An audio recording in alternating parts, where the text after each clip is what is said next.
Halo, saya Fahmi Istiqlal. Kali ini akan menyampaikan analisis kelayakan usaha ini Tempe Bali, sebuah UMKM yang eh, bisa melewati eh, pandemi COVID dan masa era digital. Ya, profil singkat, ini Tempe Bali adalah usaha mikro menengah, termasuk UMKM dengan berbasis di Bali dan fokus pada produksi tempe eh, berkualitas premium, ramah lingkungan dan sehat. Ini tempenya organik dan dipasarkan mulai mulai dengan sistem digital dengan sasaran terutama margin yang lebih tinggi. Dalam hal ini saya menyampaikan tiga isi. Yang pertama analisis kelayakan usaha, yang kedua adaptasi pasca pandemi dan era digital, yang ketiga kesimpulan dan saran pengembangan.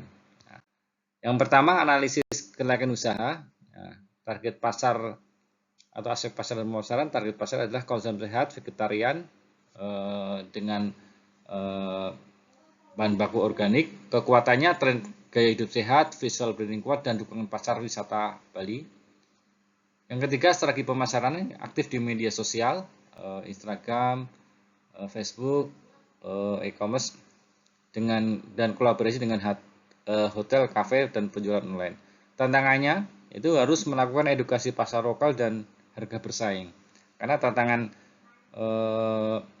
tempe organik ini harganya pasti lebih tinggi dari harga tempe tradisional.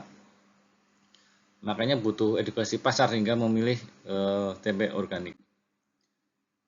Yang kedua, aspek teknis dan teknologi yaitu proses produksi masih manual dan kontrol suhu pun manual.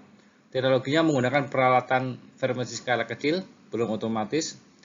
Distribusinya mengandalkan pengemasan vakum dan distribusi terbatas. Jadi dia tidak suplai ke eh, pasar market, supermarket, tetapi distribusi terbatas. Aspek sumber daya manusia, tim intinya 3-5 orang, bidang keterampilan fermentasi, produksi, branding, dan digital marketing. Ya, beli semuanya harus multi talent ini. Yang kekuatannya fisik kuat dan tim fleksibel, yaitu saat enggak melakukan transaksi, tim marketing bisa membantu produksi. Tantangannya ketergantungan pada tim kecil. Nah, aspek finansialnya pasca ini stabil dan tumbuh pasca pandemi. Modalnya hibah UMKM, harga jualnya premium dengan margin yang tentu lebih tinggi dari tempe tradisional. Tantangannya modal terbatas dan biaya bahan baku organik tinggi. Bagian kedua, adaptasi pasca pandemi dan era digital. Pertama, ini tempe melakukan digitalisasi yaitu aktif di media sosial, marketplace, dan transaksi cashless.